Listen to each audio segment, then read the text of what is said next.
Shanti. At a time like this, it feels as if there's something that we need to do for the inner being. We're not able to do very much out there, so maybe we can do something inside and go on an inner journey. I'm sure that many people are turning to spirituality and meditation to help them cope with all the challenges that life is bringing. But what about meditation? There's so many different meditations on offer. It's become a spiritual supermarket.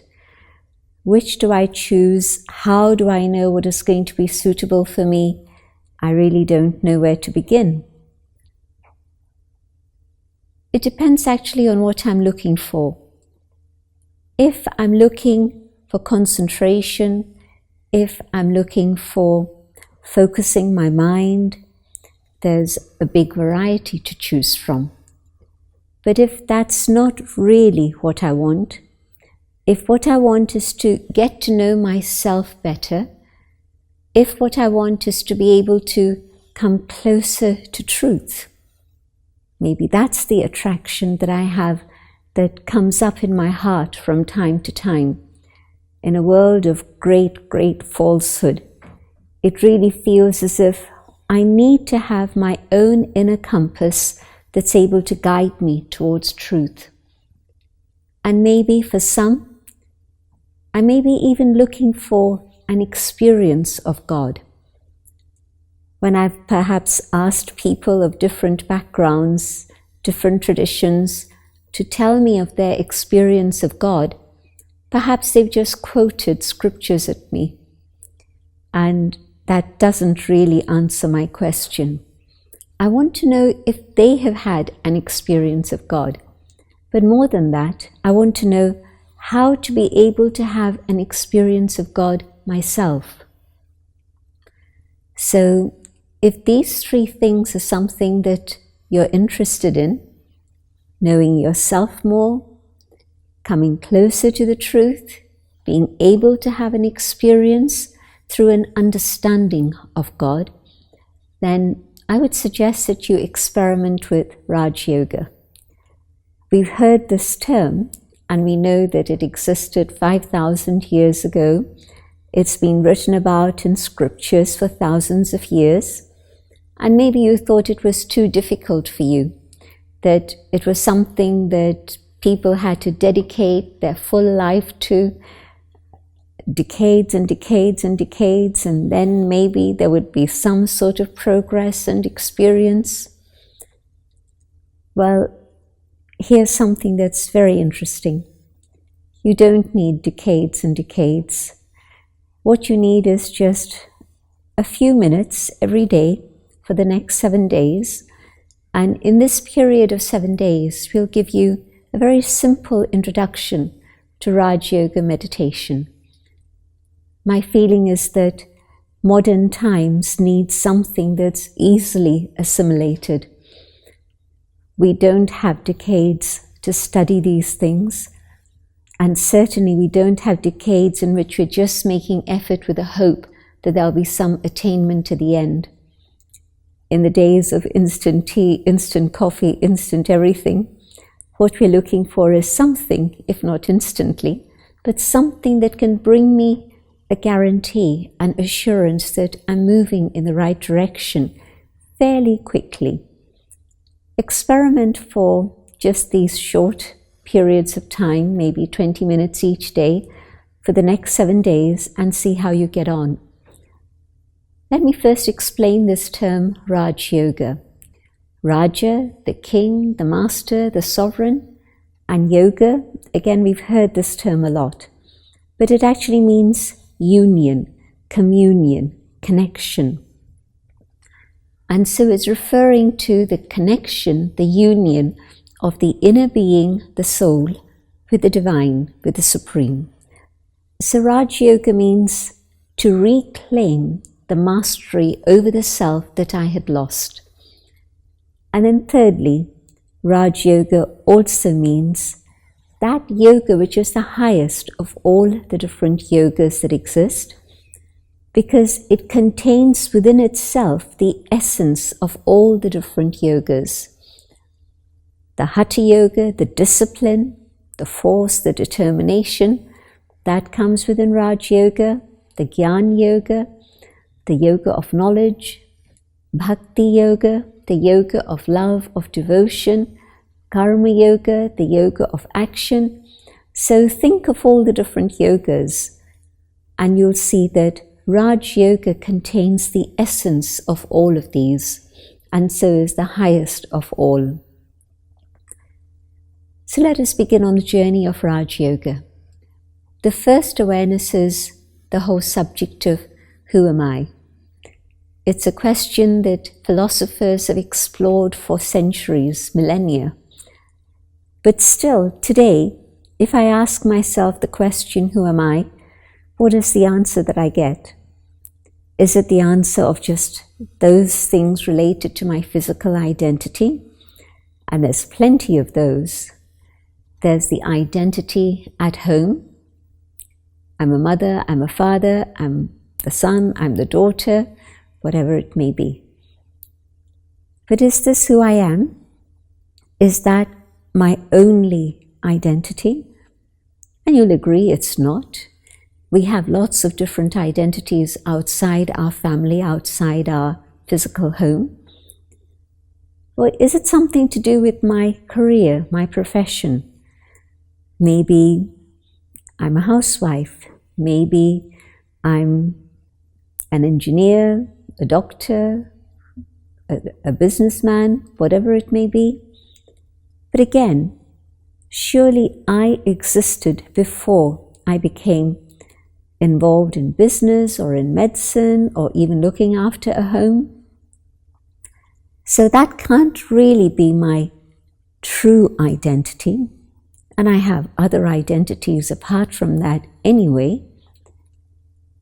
In my social life, I may be a friend to some, I may be a colleague to others, I may be just simply a sports companion. I play tennis with somebody, I play cricket with somebody, whatever it may be. And so what is my identity?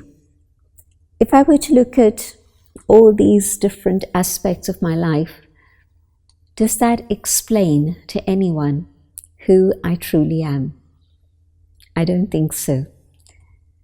It doesn't give them any indication of my true nature, who I am as a person, as an individual. It doesn't put across any of these ideas. And so, what are all these other things that seem to be invisible? I'm not able to see them, but definitely they're there, they're real. And all those invisible aspects of my own inner being are actually the aspects that genuinely reflect who I am. And so there's something apart from the external, which is internal, invisible, and maybe I need to explore that. And in that exploration, I'll find that probably this is very true, that there's a being inside which is connected with somehow my thoughts, my feelings, my memory, my experiences, my conscience, my personality. All of these things are hidden from view. Think about an iceberg, and only this much is visible. 1/10 is visible. 9/10 is not visible. Same thing. I meet you, and I instantly put you into a compartment. All sorts of labels, gender, age, color, religious tradition, religious background. These are just a few of the labels with which we identify people and put them into boxes, which actually is not right at all. I can't really know the personality of somebody just simply by gender. There may be a woman who's extremely strong and courageous, and we would say, well, she's one of a kind. But no, there are many women who can be brave and strong and courageous. And equally, there may be a man who excels at all the things he's doing in the world out there, but he's also incredibly compassionate, very, very kind, very, very gentle. And so again, can you put that into a box or a category? Or you'll say, well, you don't find many like that. But in fact, you can. And so my point is that putting people into a box doesn't really work. And so all these external boxes that we tend to tick off in our minds don't tell us anything about the human being. We see the human form, but that's only the external identity. 9/10 are beneath the skin. The skin doesn't tell you very much. And anyway, it's only 1/18 of an inch. Peel off the skin, and what is there within? Then those differences of the external experience really make no difference in any way at all. So we are human, and as humans, we are all the same. Start off on the same footing. And then when we come to the being is very, very different. Each being is highly individual, absolutely unique. You will not find two beings who are identical. Their experiences make them different. Their nature, their preferences, their habits, all sorts of things are absolutely unique. Think about nature. Can you go to a tree and find two leaves which are identical? Probably not. You can try. It'll occupy a lot of your time, and if that's what you're looking for, good luck, that's fine. But each leaf is individual. It's only factory manufactured things that are identical. Nothing in life, nothing organic is identical. It really isn't. And so two beings who are human beings are vastly different in everything that they contain. The ingredients are the same, but the combination of those ingredients are vastly different.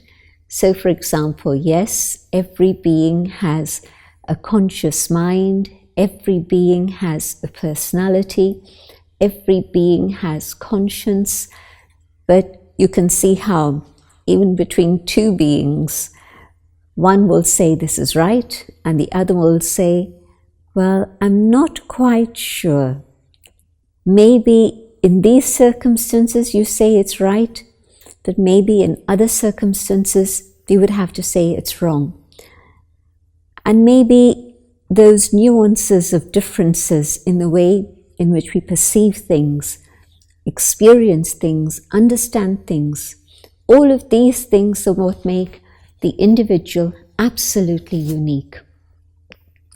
And so the exploration is to go on this journey within and feel the inner being separate to the physical form, the physical body. We would say that the soul is the driver and the body is the vehicle, the chariot, that the soul uses to express itself and to gain information from the world out there and to absorb that information. Is it possible for me to experience this difference between the human being and then the separation of soul and body? Yes, of course it is. It's a matter of consciousness. And we can experiment with this idea and feel the difference between the physical form and the inner being. So let's experiment with this journey of meditation, and I'll share my own thoughts and invite you to follow these ideas and see what happens. And don't expect fireworks, don't expect miracles, but it's a gentle journey to come to that awareness of the inner being. So sit comfortably, preferably with both feet on the ground so that your body is balanced. and your back straight so that you stay alert. And you can even keep your eyes open. And if you're keeping your eyes open and you want to focus for your eyes, you can focus on the center of my forehead. Because we're going to experiment with this idea of the inner being, the soul. And the location of that is just here, not on the skin, but just behind, just in front of the pineal gland, just in front of the brain. Sitting quietly, I reflect on the things that I've just heard about. I don't believe them, but I decide that's okay. I want to try an experiment. I focus on this point behind the center of my forehead.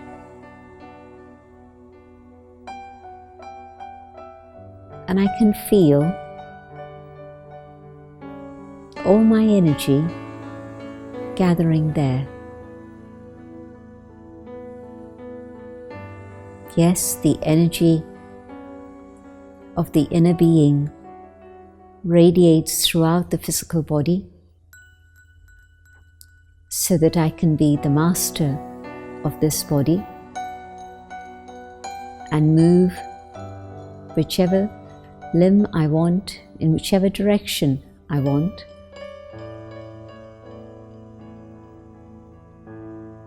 I am the master of this physical body. I control my eyes, my ears, my voice. All this happens in a very conscious way, but I haven't been aware of it. But now, for a few moments, I step away from doing, and I want to experience being. So in this brief moment, I continue my journey inwards.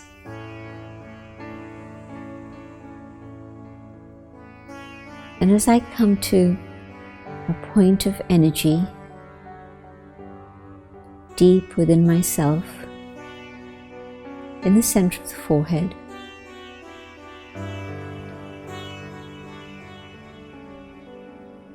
I can feel the separation.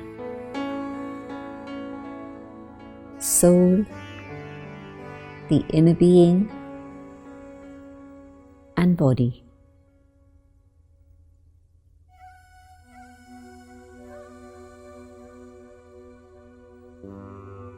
And as I go deeper and deeper within the soul itself,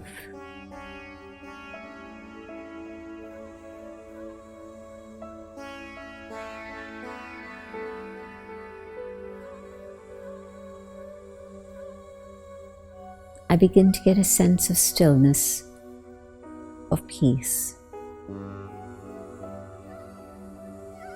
My inner world becomes calm. Instead of thoughts racing here and there, I connect with the treasure of peace that lies within.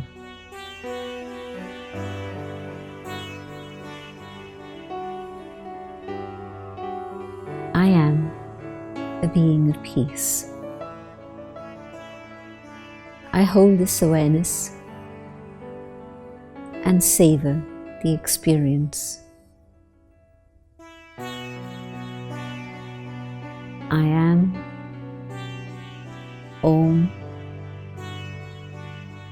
peace, Shanti.